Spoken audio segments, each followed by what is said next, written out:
Please stand up in expectation that God will move today. Amen? Can we just have a moment of silence as I lead you all in a short prayer? In reverence to God, mga kapatid, may we believe today that the Lord will speak the truth in our hearts. Hallelujah. So Heavenly Father, we praise and magnify you in this place. And Lord, as we stand in your presence, we want to come in gratitude and in humility. We thank you, O Lord, for the blessings, opportunities, for the good weather, and the experiences that you have been given to us in our everyday life. We acknowledge that you are the God of all seasons and that your faithfulness and love endure forever. Lord, we confess that we have not always walked in your ways and we will always fall short for your glory. And Lord, let your will be done to our lives. Give us the strength, give us the courage to share your word today, and help me, Panginoon, to visualize and understand. Help us in every way so that we can see the right mindset that you want us to focus moving forward. Lord, it's all about you. And we want to proclaim, Lord, that you are the Lord of Lords, the King of Kings, and the mighty Savior, the ruler of our lives. This we ask in the mighty name of Jesus. Everybody says, Amen. Amen. So we can all be seated. Now, as Sister Roselle announced and advertised our theme for the year 2026 last Sunday, I will now po basing my sermon which are in line with our theme as well, like rooted, build up, and growing trees. That is why my title is Establish the Character of a Firm Believer. Amen? Can we just read again our topic for today? 1, 2, 3, sabay-sabay, go! Establish the character of a firm believer. Amen? And our main verse po can be found on 1 Peter 5, verse 10. Amen. Now, the word establish, mga kapatid, means to be firm, to be grounded, to be fixed securely, and to become unshaken or steadfast. Amen? So in short po, if we apply it to our Christian life, an established believer is someone who cannot easily be moved away from God despite trials, temptations, or hardships happening on their life. Amen? So being established to God is a character rooted not just on situation, not just on current emotion, not just a feeling of procrastination, but instead, we should be rooted in the foundation of faith para tayo pong lahat ay maging unshakable. Amen? Naintindihan po ba?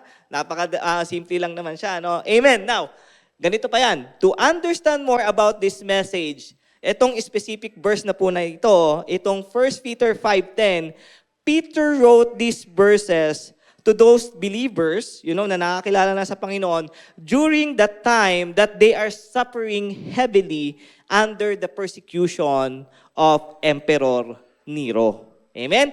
Ang context po nito, mga kapatid, ay si Emperor Nero po ang nag-initiate ng first major state-sponsored persecution to all Christians that time kasi meron siyang isinagawang sunog sa napakalaking lugar sa Rome kasi gusto niyang makaklear ng space to build a big place or a big palace for himself.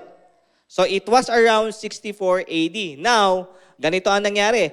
To deflect the suspicion na siya mismo ang nagpasimula ng sunog, ito ang ginawa niya. Emperor Nero, he blamed or itong sunog na ito ay isinisi niya o itinuro niya na ang may gawa ay yung newly established Christian community doon sa empire. Amen? So, ang naging cause po nito, Christians during that time are being subjected to brutal and highly public execution. Amen? So, paki-imagine po, yung mga Christians that time, dahil sinisisi sila sa sunog na nangyari, madaming galit sa kanila.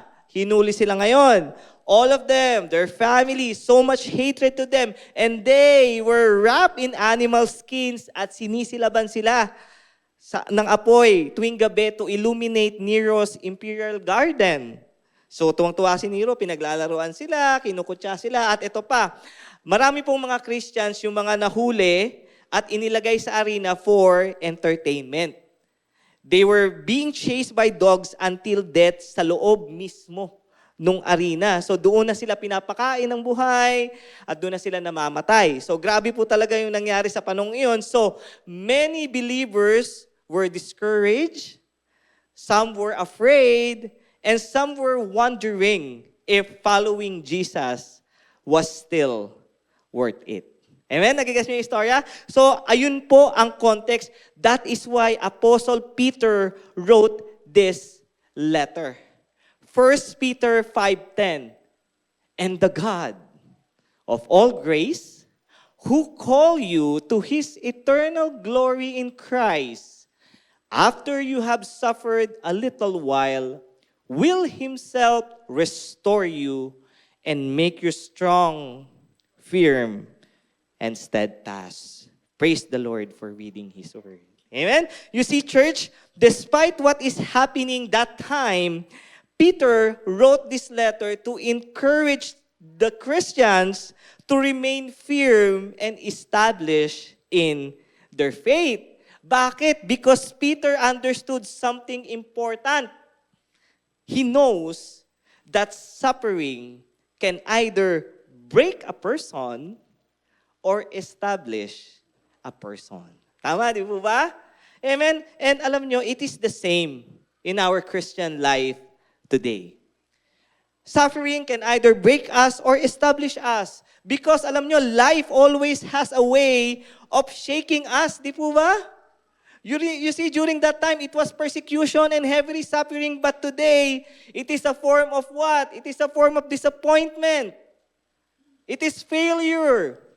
Sometimes it is pressure, heartbreak, a time of waiting, or unanswered prayers.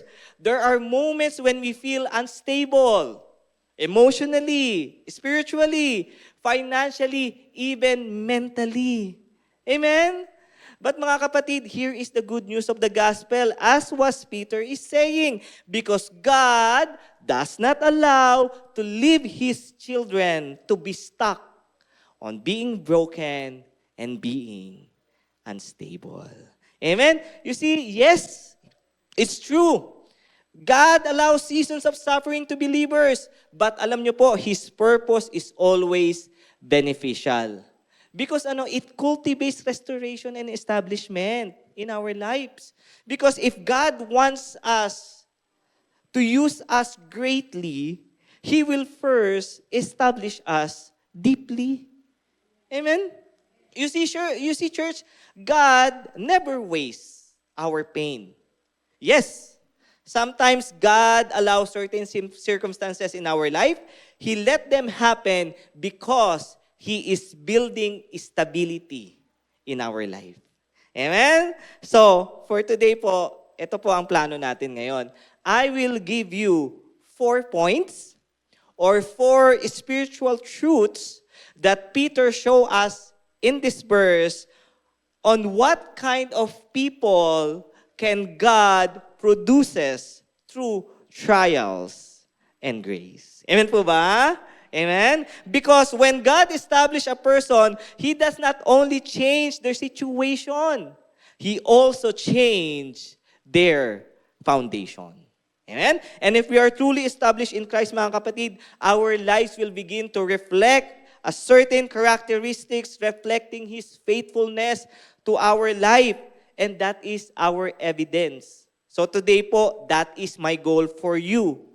To learn about these 4 truths or 4 principles of an established believer rooted to Christ. Amen? Ready na po ba tayo makinig? Excited po ba tayo?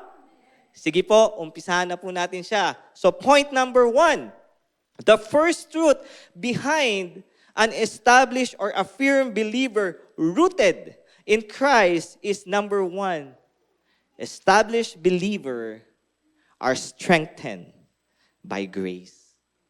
That is point number 1. 1 Peter 5:10, again, I'm gonna read the verse. But the God of all grace. Amen? And let's just stop right there. You see mga kapatid, Peter point out that suffering believers must go back to the God of all grace. Amen? He started the verse like that. Pointed out to the God of all grace. Not partial grace, not limited grace, not temporary grace, but the God of all grace. Amen? Because grace, alam niyo mga kapatid, is what keeps all of us believers standing when life becomes overwhelming. Kagaya nga ng sabi ko kanina, life has so many ways of shaking us. There are moments we feel tired, emotionally drained, spiritually weak, and we are about to ready to quit. And yet, somehow, di po ba, at some point, we continue to strive in our life. So hindi ba kayo nagtataka kung bakit? Why are you still here? Bakit ang mga Kristiyano ay nagpapatuloy? Because the grace of God sustain us. There is something in us, kapatid, that gives us the strength to continue. Amen? And never forget, tandaan nyo ito. Never forget, the one who is giving the advice here is Peter himself. At ang buhay po ni Peter ay patunay na kahit gaano po tayo katibay sa sarili nating lakas, bibigay at bibigay pa rin tayo kapag dumating ang matinding bagyo. Amen? Remember, Peter is the one who tried to walk on the water but sank when he focused on the wind and storm surrounding him. Peter is also the one who denied Jesus 3 times because of fear. You see mga kapatid, this shows that our will and determination are never enough to sustain us during trials and suffering. At imbis po umasa tayo sa sarili nating kakayahan, Peter's story teaches us to be rooted and established in God's grace alone. Amen? Kasi po ang mga pagsubok po kasi sa buhay ay hindi para sirain kasi tayo, kundi para patibayin ang ating pundasyon sa Panginoon. You see, even if Peter fails, something inside of him sustains him na pinanghawakan niya through his life. There is a revelation to him to keep moving forward and to keep growing in the Lord. And that is the difference between Judas and Peter. Because Peter became a leader not because he was perfect, but because God's grace sustained him every time he fell. Can we give a clap offering to the Lord? You see mga kapatid, 2 Timothy 2 verse 1. You then, my son, be strong in the grace that is in Christ Jesus. Amen? The true meaning of Peter's life is the proof na ang biyaya ng Diyos ang tunay po na nagsusustain sa atin.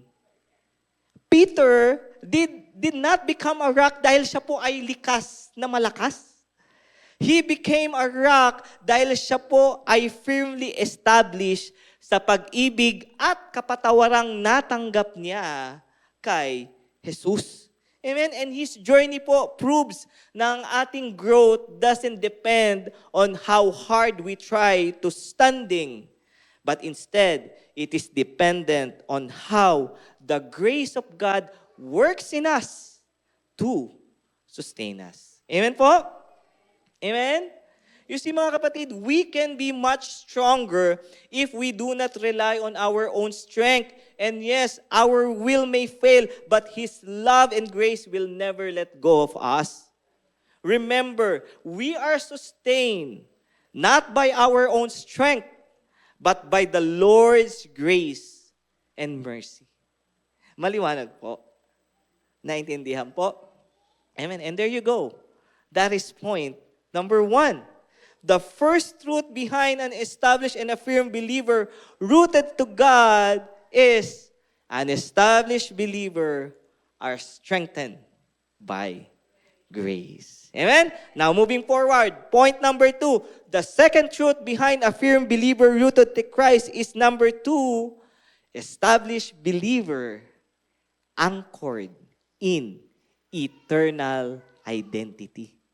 Amen? Ituloy lang natin siya, no? 1 Peter 5, verse 10. And the God of all grace, who called you to His eternal glory in Christ. Let's just stop right there. You see, mga kapatid, yes, by the grace of God, it will sustain us. But it is also important to know that we should be rooted and anchored to our identity in Christ. Amen? That is what separates us kasi from other people. You know, we now have a new identity na ibinigay po sa atin ni Kristo na dapat na nakikita sa atin. Amen? You see, to be anchored in our eternal identity means that even when the surface of our life is chaotic or stormy, or full of challenges or struggles, still, our spirit is attached to something deeper and immovable. Amen? For many of us kasi, ganito ang problema eh. We let our temporary moments define our permanent identity. Example, kapag nawalan tayo ng trabaho, ang iniisip natin, ang identity natin ay unemployed. O kapag tayo ay nagkakamali, we feel like our identity is failure.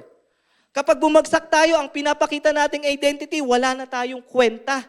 But take note, because Peter is teaching us today that being an established believer means your identity is no longer tied up to what is happening to your life right now, but it is tied up sa kung ano ang sinabi, ginawa, at pangako ng Diyos tungkol sa iyo. Amen? Can we give a clap offering to the Lord? You see, the life of Apostle Peter himself is the perfect example of transformation from a shifting and emotional identity to be anchored and established one. Madalas lang kasi naaalala natin si Peter noong sinubukan niyang lumakad sa tubig at lumubog siya. O ayan kasi, nagmamagaling ka kasi, tama lang sa'yo yan. Di ba? At madalas din, ini-incorporate natin yung pangalan ni Peter kasi siya yung tao na nag-deny kay Kristo 3 times dahil sa kanyang sense of self-worth or safety. However, after Jesus restored him, ano nangyari? Nagbago po ang perspective ni Peter. He stopped looking at his own failures at nagsimula siyang tumingin sa identity na ibinigay sa kanya ni Kristo. Amen? He went from being a man who was easily tossed up by the wind and waves to a life of being the rock who stood firm even in the face of persecution. Amen? Ayan po. Oh. Hebrews 6 verse 19. We have this hope as an anchor for the soul, firm and secure. It enters the inner sanctuary behind the curtain. Amen? Mga kapatid, tandaan ninyo ito, no? Our souls or our life, it needs more than just self-love or self-worth. Kasi kailangan natin ng identity na nakatali or naka-anchored kay Jesus, na ang tanging tungtungan na hindi bibigay sa ating buhay. Because Jesus doesn't want us to spend our energy trying to find ourselves in a world that is always shifting. But instead, the Lord is opening His door for you. He is inviting you to find your comfort in Him. Even when you fail or feel lost, mananatili kang buo at payapa dahil you are anchored to the one and only Jesus, the God na hindi kailanman magbabago. Kaya po, our identity is finally safe because it is no longer about what we can do kasi. Amen? But it is about what Jesus, what He has done for you. It is finished, kapatid. Your identity is secure. Maliwanag po. Naintindihan po ba? You see, I hope you're getting this point number 2, ano? Because this is a great revelation, not to drift away on worldly things and standard. Kasi alam nyo po, itong identity mo kay Kristo, yan po ang pilit na pinapalimot sa'yo ng kaaway para manatili kang mahina at palagi kang mag-rely sa approval ng iba. Amen? Totoo? And again, that is point number 2. The second truth, to be established ourselves rooted to God, an established believer are anchored in eternal identity. Amen? Now, point number 3, moving forward, the third truth behind a firm believer rooted to Christ is number 3, an established believer are shaped through suffering. Amen? Basahin lang natin siya. Ituloy lang natin yung verse. 1 Peter 5 verse 10, and the God of all grace, who called you to His eternal glory in Christ after you have suffered for a while. And let's just stop right there. You see, kapatid, Peter did not hide the reality of suffering in our Christian journey. Amen? Yes, the grace of God will sustain us. Yes, our eternal identity can anchor us to be steady in our faith. And now, Peter is saying that the suffering we experience will going to shape us in a way that can make us stronger. Amen?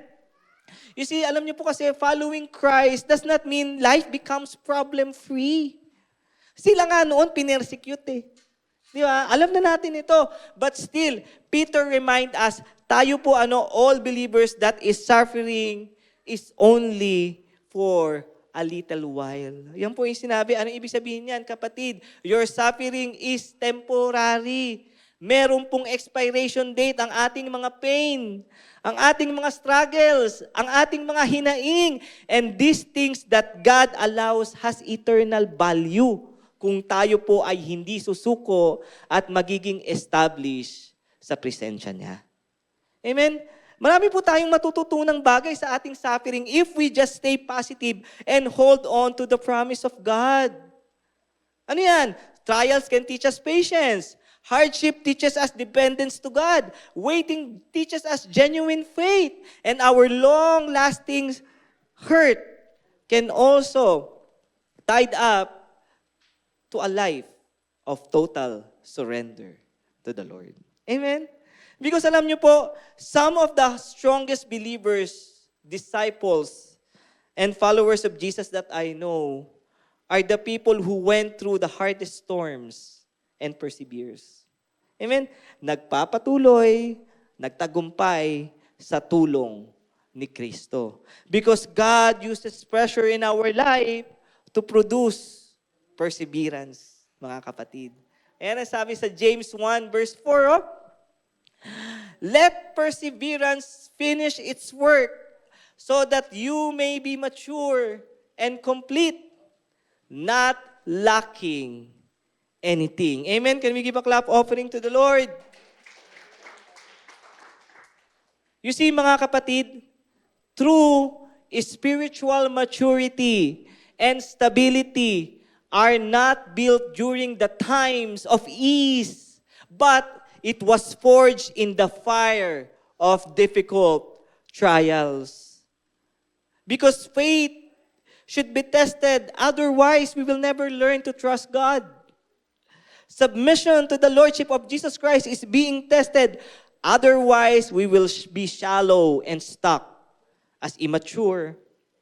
Obedience, mga kapatid, is being tested because we will become not true follower of Christ if we cannot obey. Amen? It is through these difficult situations and seasons that God develops our spiritual progress and steadfastness. Amen? So therefore po mga kapatid, eto yan eh. Suffering is not an obstacle to our spiritual growth, but it is therefore the very instrument that God used to mold a dedicated, established, and rooted believers. Amen? Every struggle we face is working on us. It is not meant to break us, pero yun kasi yung gusto ng kaaway na pinaparamdam sa'yo. That is why, alam nyo, ang lagi naming encouragement sa inyo mga kapatid, the source of your strength is the Lord. Amen? Because He is far more exceeding and able to carry any weight of suffering to lead you in victory. Kasi sa huli po, ganito yan eh. Ang Diyos na nagtawag sa iyo, ang siya rin pong mismong Diyos na magpapatatag at magpapatibay sa iyo as He promised to be on your side forever. Amen? And that is point number 3. The third truth that Peter is emphasizing on this verse is an established believer are shaped through suffering. Maliwanag po ba? Amen? May natututunan po ba tayo? Can we give a clap offering to the Lord? Now, this is the last point. And now, let's go and proceed. Now, point number 4 and the last. The fourth truth behind a firm believer rooted to Christ is number 4. Established believer are restored by Christ to produce spiritual resilience. Amen? Mga kapatid, this is the whole picture of our main verse. As I read, 1 Peter 5 verse 10, and the God of all grace, who call you to His eternal glory in Christ, after you have suffered for a while, will Himself restore you and make you strong, firm, and steadfast. Amen. Blessed be the name of the Lord. Can we give a clap offering to the Lord? You see, an established believer, from grace that sustains us, from eternal identity to anchored us, from suffering a little while to shape us, and now this is what we could produce if we establish ourselves to the Lord. This is the byproduct of being rooted and standing firm to the unshakable grounds in Christ.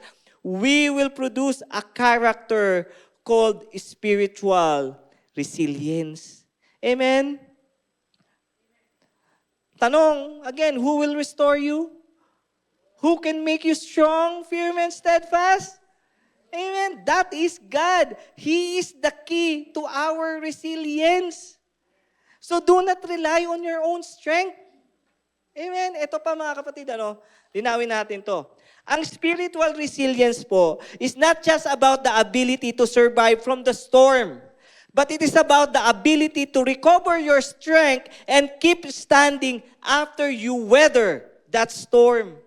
Amen. The restoration that comes from the Lord is not simply bringing us back to where we used to be. It is a form of restructuring our foundation and rebuilding it from within our hearts, within our minds. It strengthens our foundation so that every very pressure that once was broke you is no longer have the power to break you.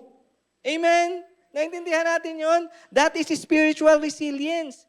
Ang restoration po na sinasabi ng Diyos dito ay hindi lang simpleng pagbabalik sa iyo sa dati mong kalagayan.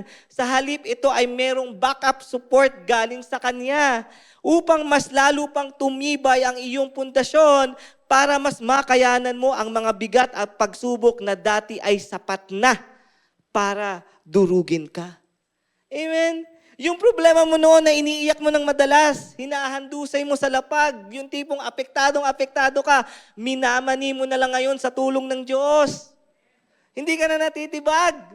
Yan po ang madedevelop sa'yo, kapatid. Spiritual resilience if you keep establishing yourself to the Lord. You can break the chain, break the cycle, kasi yun po ang kalooban ng Diyos sa'yo.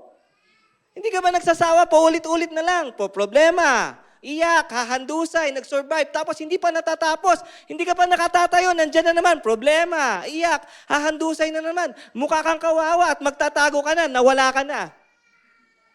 You see, that is where testing of our suffering comes in to build your spiritual resilience, to build your character, and to stand your ground in a way that you can praise the name of the Lord in any circumstances happening to your life. Amen? The problem that once brought you down no longer have a power over you because Christ Himself will restore you and He will stand with you as you face every storm. Amen po? Ayan o, malinaw na malinaw sa verse. Oh. Psalms 40 verse 2, He lifted me out of the slimy pit, out of the mud and mire. He set my feet on a rock and gave me a firm place to stand. Can we give a clap offering to the Lord? And so, when the Bible speaks about settling, establishing, and restoring you, it refers to laying a foundation so deep that your souls become immovable. Amen? This is a shift from spiritual instability to a state where the roots of your life are so anchored in Christ that you become one with Him. You know? In this deep connection, kasi kapatid, you finally realize that everything happening to your life, the trials and the victory, is part of the process of becoming like Christ. Amen? Kasi this is the only way that we can produce long-lasting fruit. Amen? Tandaan natin ito, no? Hindi sa sarili nating gawa tayo magiging matatag. But it is about establishing our whole life in dependence to the Lord. Doon po tayo huhugot ng lakas. Amen? And we are simply His branches, right? So that we can produce fruit that transform our character. Amen po? You see at the end, eto yan eh. Peter himself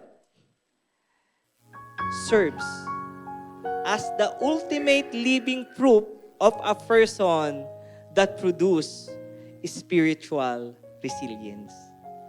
Alam nyo, before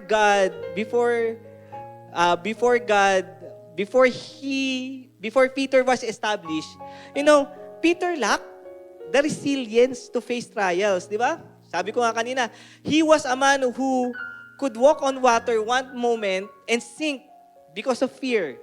He then eventually, denying Jesus 3 times to avoid persecution. But alam nyo, Peter's early life was built on a shifting sand, on his own impulsive behavior. However, after a little while of his painful failures, di ba, you know what, kapatid? After the restoration by Christ, through saving grace, yung life po niya nagbago. God changed his situation and built his steady foundation.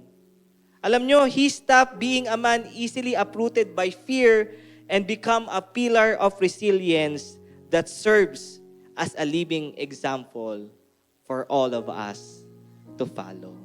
Amen? That is the story of Peter.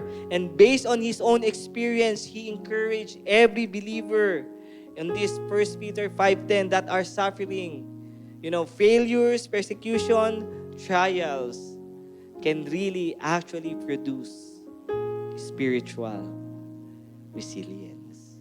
Amen po? Naintindihan po ba? Maliwanag po.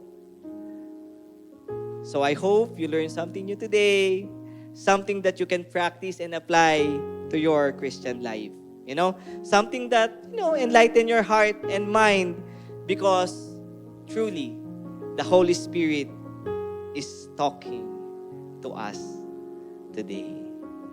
Open your heart, kapatid. Change your mindset. Establish yourself to the Lord. Be rooted in Christ. Build a character of spiritual resilience. In that way po, mga kapatid, you know what? We can weather, or you can weather any storm. You can weather any suffering.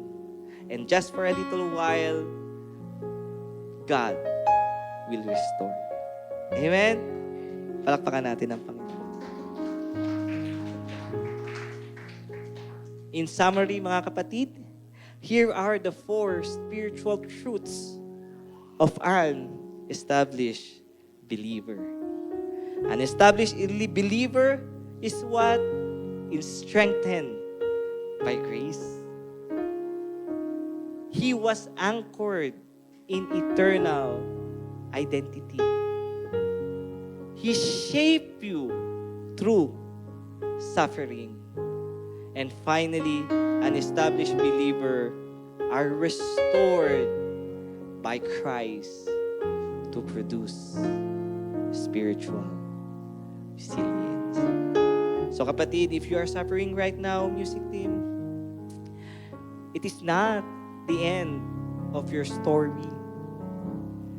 God is still working in your life. God is touching His people. But the question for today, mga kapatid, are you willing to establish your life in the foundation that God created for you? Tinatanong ko po kayo, are you willing to establish your life to Christ? Amen po?